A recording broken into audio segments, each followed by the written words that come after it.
vous écoutez RTL. 9h36. Maison, jardin, cuisine, brocante. Avec Bernard Poirette sur RTL.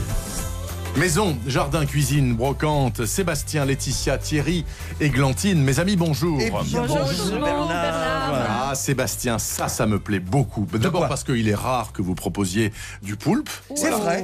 Il se trouve que vous en faites. Ouais. Et deuxièmement, parce que c'est pas évident à préparer et donc vos conseils sont les bienvenus. Ceci explique facile. peut-être cela, c'est ce qu'on oui, dit, Bernard. oui. C'est, le poulpe, c'est compliqué. On a tous les trucs de grand-mère.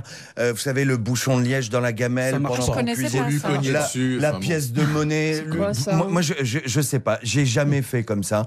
Et je m'en suis toujours très bien sorti. Il n'y a pas de Ouais. problème. Bah moi je vous le dis, je vais pas m'en sortir Non. s'il faut détailler le poulpe Mais pendant suivez 10 bien. minutes. Non. Alors, j'ai des solutions. Ah oui, Entre comprends. l'Italie, la Grèce, l'Espagne, Marseille, évidemment qu'on n'y échappe pas. C'est d'ailleurs, tiens, un petit clin d'œil à l'Espagne que je voulais vous proposer ce matin, avec tout simplement une salade de poulpe aux pommes de terre. c'est très bon. démentiel. le Ça, meilleur c'est truc trop du monde, on est d'accord. Ah oui, oui. Moi, Sébastien, le poulpe, j'adore ça aussi. Ah, c'est ça bien. doit être mon côté morvandio. Peut-être. Alors, pour la cuisson des patates, je devrais pouvoir y arriver, mais avec votre aide. Facile. On va les faire, je vous ai dit, confire à l'huile d'olive. Comment Alors on qu'est-ce fait qu'on ça fait? On tranche dans, par exemple, des belles de Fontenay, pas trop grosses, Bon plan, ça. des rondelles, d'une épaisseur, quoi, on dit 1,5 cm.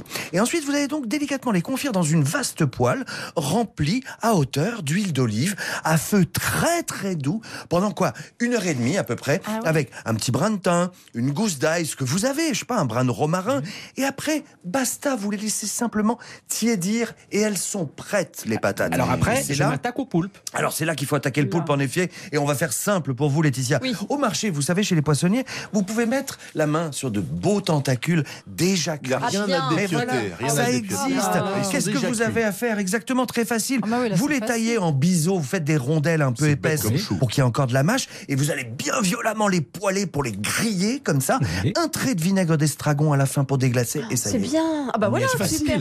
On Moi mange. qui espérais Allez. savoir On y comment est les ca- cuire. on est ca- Non, non, ça c'est va trop une long, fois. c'est trop long. Alors, on se prépare pour terminer un petit condiment mais c'est qui pas va aller. Ah non, non, presque. bah, il faut Olive des verte, trucs. de l'orange sanguine, des capres, tout ça ensemble, finement haché, et ça va faire un petit condiment qu'on va venir déposer ici ou là. Regardez comment ça me on va plaît. dresser les assiettes.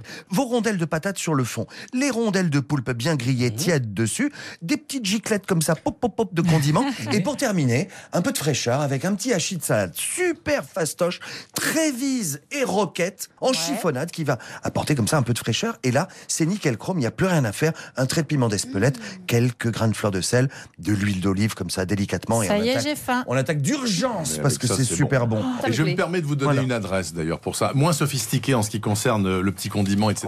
Ouais. Los Dos Hermanos, les deux frangins. deux frères, c'est c'est un où, resto ça espagnol, cours Victor Hugo à Bordeaux, dans le quartier Saint-Michel. Ah, ouais. Ils sont là depuis un demi-siècle. les D'accord. gars. Ils vous font de la bouffe espagnole de base. Et le poulpe C'est est dément. délicieux. Alors la salade de patates au poulpe, quand Dos il y en a, Hermanos. ça dépend des jours, Ouais. mais c'est vraiment très très bon. J'adore C'est ça. une très belle adresse de quartier. Et puis maintenant, qu'est-ce qu'on va découvrir avec Mademoiselle Nallet? Le Decton. Alors il y avait les souplex il y a pas longtemps, les trucs où on vit comme des taupes. Maintenant c'est un nouveau matériau. Qu'est-ce que c'est ça, le Decton? Alors, il imite à merveille le bois, le marbre, la pierre, le ciment, l'acier, le métal, le teck. Un Il seul est truc qui imite tout ça. ultra solide, Ouais. il résiste à la chaleur, ne craint pas le froid. On l'utilise pour faire des terrasses, recouvrir des façades, des piscines, des plans de travail, des crédences. Et donc, vous l'avez dit, c'est un nouveau matériau qui s'appelle le Decton. C'est un matériau composite donc. Voilà, Ouais. composite signifie association de plusieurs matériaux, c'est exactement ça. Uh-huh. Le Decton est fabriqué avec des matières premières issues de la fabrication du verre, de la céramique et du quartz, Ouais. que l'on va agglomérer ensemble par une fusion et une compression. Ça doit être extrêmement solide à mon Ouais, avis. ouais, Et voilà, robuste, en ouais. fait, c'est une version accélérée de ce que ferait la nature au bout de quelques milliers d'années. Donc, c'est un matériau 100% naturel. À l'arrivée, on obtient une surface ultra compacte, ultra costaud, sans aucun liant. Il n'y a pas de colle, il n'y a rien dedans. C'est Donc, bien. Donc c'est pas dangereux. Voilà. Ça se présente comment votre histoire? sous forme de grandes plaques qui peuvent aller jusqu'à 3,20 m. Donc, ça veut Une plan de dire. travail tout de suite. Et voilà, Ah, un couleurs super long variables. travail, sans Ah, c'est aucun bien. joint, avec même l'évier dans le même matériau. Le Decton ne demande aucun entretien. Ouais. Et pour l'aspect, donc c'est ce que je vous disais, vous aurez que l'embarras du choix. Il imite une multitude de matériaux. Par exemple, vous pouvez avoir l'acier oxydé, le C'est ciment bien, ça. usé, le Le métal marbre. argenté, le marbre. Mais c'est génial, le marbre, c'est dingue. Il faut imaginer par exemple un plan de travail en C'est très beau. extérieur, Oui. comme un Très, très gros bloc de pierre dans le jardin. Oui. C'est un effet minéral absolument parfait qui C'est va bien avec la splendide. végétation. Oui. Et comme le Dectone n'est pas poreux ni peureux, Ouais. il résiste au gel et au dégel. Alors, on peut l'utiliser aussi, par exemple, pour une piscine. Exactement, par exemple, soit aux abords de la piscine, soit même à l'intérieur de la piscine. Donc, si vous voulez une piscine en marbre, en métal En argenté, métal. Ça peut être en classe. imitation bois, vous pouvez Ouais. tout à fait mettre ça au fond de votre piscine. génial. Vous pouvez métamorphoser un mur du jardin en imitation pierre de Bourgogne ou réaliser un escalier bien. qui imite l'acier vieilli dehors. Mais c'est extraordinaire son sublime. truc là. C'est génial. Alors s'il Bah, va c'est- dehors, il va ouais. aussi dedans. Mais évidemment, vous pouvez l'avoir en crédence ou au sol, en plan de travail, dans une salle de bain. Salle de bain, ouais. Aujourd'hui, on aime les matériaux authentiques et l'avantage du Dectone, c'est qu'il reproduit les patines naturelles du temps sur les matériaux, tout en étant pratique et solide, avec évidemment des couleurs qui ne bougeront pas, même sous le soleil. On pourrait quand même difficilement avoir un plan de travail en métal oxydé Ouais, dehors. ça, c'est sûr, c'est Il impossible. résisterait pas longtemps, Bien il sûr. serait brûlant sur le soleil. Ouais. Alors qu'avec Ah, le ça brûle pas. Dectone, ben non, le toucher c'est celui de la pierre, plutôt froid, mais s'adaptant à la température ambiante. C'est français ce truc-là? C'est un une truc- marque espagnole qui marque le fait, espagnole. Cosentino. Et on trouve ça où? Chez quel détaillant? On le trouve dans les réseaux de marbriers et chez les cuisinistes aussi. D'accord. C'est quand Le même un prix, produit c'est du haut de gamme. plutôt haut de gamme. C'est une Ouais, révolution technologique. Hein. Donc il faut compter 400 € du mètre carré sans le façonnage. Quand même. Oui, mais 400 quand vous achetez un plan de travail en incroyable. pierre C'est naturelle, éternel. c'est C'est le même incroyable. prix. Hein. Si vous n'êtes pas Tout un censé salon. déménager tous les 5 ans, Voilà. vous faites ça une fois et puis va C'est bénécosie. Hein. très beau en tout cas. C'est super. Hein. Eh ben, écoutez, la suite de Maison Jardin Cuisine Brocante dans un très court instant. Thierry se dit qu'il a envie de jardiner avec les poissons. Ça Ah doit bah, être autre l'approche chose. du 1er avril. Enfin, je suppose. Hein, je dis ça, C'est je pas dis une rien. blague alors. Et puis les objets Coca-Cola avec Églantine, spécialement pour un fidèle auditeur des Matinales Week-end qui me l'a demandé. Et donc, bah foi, on peut lui faire Ma plaisir. foi, promise. Il n'y a Exactement. pas de raison. Allez, à tout de suite. 9h45. Maison, jardin, cuisine, brocante. Avec Bernard Poirette sur RTL. La suite de Maison Jardin Cuisine Brocante. Thierry Denis, en cette veille du 1er avril, vous voulez consacrer votre chronique à l'aide très précieuse qu'ont apporté jadis les poissons aux jardiniers. Alors là, vous me séchez complètement. Et c'est vrai. Expliquez-moi. Quel est le Sérieux, rapport c'est sérieux. Oui, c'est sérieux. Comme souvent en matière de jardinage, tout commence par une ancienne et jolie histoire. Au XIVe siècle, le peuple aztèque vivait dans ce qui est aujourd'hui le Mexique. Oui. La capitale de ce peuple était gigantesque pour l'époque et située dans une île Rikiki entourée de marécages. 200 000 habitants à nourrir, alors qu'il n'y a pas de bonne terre à cultiver à proximité. Et les Aztèques ont eu une idée géniale. Jardiner au pied de leur cité, sur l'eau et avec l'aide des poissons. Formidable. Jardiner Comment ils ont sur fait l'eau. Comment ils ont fait, Thierry? Alors, ils ont créé des radeaux jardins Oui. de 80 mètres de long sur 9 mètres de large, faits de branches Ah oui. entrelacées. C'est très joli, hein, C'est en forme de incroyable. cage. Ouais. Ces radeaux s'enfonçaient profondément dans l'eau.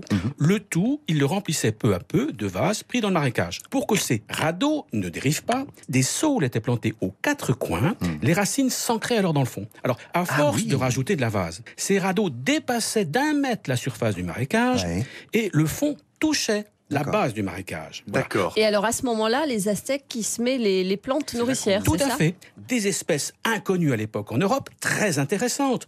Maïs, tomates, courges, haricots, avocats. Plus, et là je trouve que le détail est charmant, une ribambelle de fleurs pour que cela soit beau. Il n'y a pas de raison qu'en plus ce soit moche. Alors ce qui est très intelligent, c'est que puisqu'on est au milieu des marécages, il n'y avait pas de problème d'arrosage. Et bien sûr, parce que l'eau mouillait en permanence, le fond de ces potagers à d'eau. Les racines des légumes buvaient donc tout leur sou. Mais cela dit, Thierry, comment on nourrit la terre? Il fallait bien apporter du fumier, du compost, non? Alors, ce n'était pas nécessaire. Ouais. Et c'est là qu'interviennent les poissons de ces marécages. Leur déjection diluée dans l'eau Ouais. nourrissait les racines des légumes plongés dans la vase. Bien Un sûr. fumier liquide naturel, disponible 24 heures sur 24, qui permettait jusqu'à 7 récoltes consécutives par an. 7. Une c'est dingue. véritable solution nutritive bio. C'est fabuleux. Elle est géniale, votre histoire. Mais alors, moi, je verrais bien ça sur la Seine. Mais c'est possible de faire ça aujourd'hui? Un potager sur la Seine. Alors, j'adore Parce qu'il y a ça. du courant, il faut faire Sur la ça. scène, Ah ouais. non. Sur un mais marécage. à Paris, oui. Et dans votre appart, Églantine. Dans mon C'est-à-dire appart, mais j'ai C'est pas d'eau. très Dans la tendance. baignoire. C'est très tendance. C'est agriculture urbaine. Oui. Mon Alors, appart. vous allez le faire dans très peu de temps, avec des petits poissons et vos plantes aromatiques, grâce à une entreprise innovante de ma région, j'en suis très fier, Oui. Urban Leaf, qui est à Dijon donc, et qui a développé un nouveau concept poisson-jardinage pour le 21e siècle. Et, ah, vous alors. allez nous expliquer tout ça, mais demain seulement. Oui, Bernard, mais oui, demain, Bernard. je suis là sans Jusqu'à demain. Ah, mais voilà. là, moi, Alors je- là, Vous, Églantine. alors là, je tire la j'ai langue pour de hâte. vrai, moi. ah ouais, là, je suis curieuse. Églantine, c'est un fidèle auditeur qui s'appelle Alain Cellier, qui est lui-même collectionneur d'objets Coca-Cola, qui m'a dit demandez à Églantine de mais faire alors une il doit tout rubrique là-dessus. savoir. Donc je pense qu'il en sait encore plus que vous, mais enfin quand même, il fallait bien que ça arrive un jour. Vous nous parlez d'objets publicitaires d'un célèbre breuvage noir, gazeux, sucré. Bon, c'est alors, bien sûr le Coca d'Atlanta. C'est vrai qu'entre Coca-Cola, Fanta, Perrier, pour ne citer que ces marques, il y a pléthore d'objets publicitaires très amusants à chiner en brocante. Donc aujourd'hui, on va s'intéresser à Coca-Cola. Il y en a des milliers. Il faut se rappeler que la marque existe depuis plus de 130 ans. Alors Églantine, 130 ans, doit y avoir un super choix. Ah non, mais c'est de la folie. Alors, je savais que ça allait être énorme. Alors, je me suis simplement amusée à taper la requête objets publicitaires de Coca-Cola sur un site d'enchères en ligne. Et là, paf, 10 000 ventes en cours se sont affichées sur mon écran. C'est vous dire. Je vous mets au défi de trouver une brocante sans au moins un objet Coca-Cola. Bouteilles, canettes, plateaux, décapsuleurs, jouets, calendriers, affiches inondent notre quotidien depuis le siècle dernier. Une petite caisse américaine. Mais ouais, tout en à bois. fait. Une caisse enregistreuse Non, une caisse dans laquelle vous mettiez les bouteilles en verre. Ça, c'est pas mal. C'est pas mal. Très belle.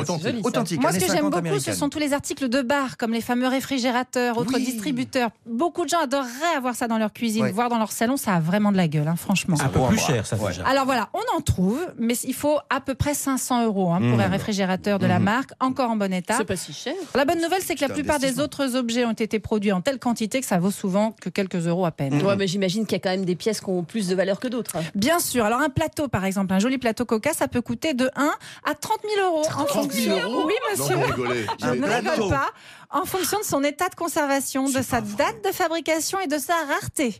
Moi, j'ai vu aussi une sphère. Alors ça, j'ai pas très bien compris à quoi ça servait. Une énorme sphère de 33 cm de diamètre, recouverte, ça vous aurait plu, Laetitia, d'une mosaïque de verre teintée en vert rouge et blanc, début du XXe siècle. Ça a été vendu 130 000 €. 130 000 €. Incroyable. Je ne sais pas si notre ami collectionneur a ça. Églantine, devant cette offre pléthorique, je vais m'y retrouver comment, moi qui ne suis pas très calé? Grâce à la littérature. Il y en a beaucoup de livres sur les objets Coca-Cola, mais il y a un livre de référence que je vous conseille et qui s'appelle Petretti's Coca-Cola, je le dis prononcé en français, Collectibles Price Guide, dont la dernière édition est sortie en 2008. Pas traduit. C'est en anglais. Mais les estimations de prix, elles ont un peu évolué depuis 10 ans, mais quand même, c'est une véritable bible qui répertorie les objets de la compagnie depuis le 19e siècle jusque dans les années 80. Alors, il y a de tout. Tout est très, très détaillé. N'hésitez pas non plus à faire un tour du côté des organisations indépendantes de collectionneurs, comme The Coca-Cola Collectors Club, qui existe depuis 1974 et qui est présente dans de nombreux pays, dont la France. Alors, Églantine, pour moi qui ne suis pas très calé, est-ce que ce serait une bonne idée si avant j'allais sur Internet voir un petit peu les sites de vente aux enchères? Ah oui, moi je vous conseille, allez voir sur ces sites, ça vous donne une idée générale du prix de l'objet sur lequel vous allez craquer, et puis après, quand vous irez voir un brocanteur, voilà, vous saurez mieux. Attention Thierry, il va devenir fou. Vous allez y laisser le bras et tout le reste. Non, mais ça peut vous mener très loin. Je dis ça comme ça, mais si vous êtes plutôt un adepte de l'éternel challenger de Coca-Cola, vous savez, Pepsi.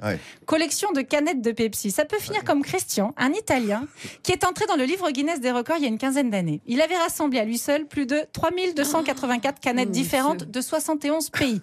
Je ne vous cache pas qu'aujourd'hui, la barre à atteindre est bien plus haute, puisque maintenant, il en possède 4 fois plus. Soit 12 123 de 102 pays. Mais il y a 189 pays, donc il y a encore de la marge. J'espère qu'il les a pas toutes bues, quand même. On peut les souhaiter, sinon il pèse 250 kilos, le malheureux. Écoutez, mes amis, merci beaucoup pour toutes ces infos extrêmement marrantes, mais des vraies infos tout de même. Je vous souhaite un bon samedi. À demain. À demain, À demain. Bye bye.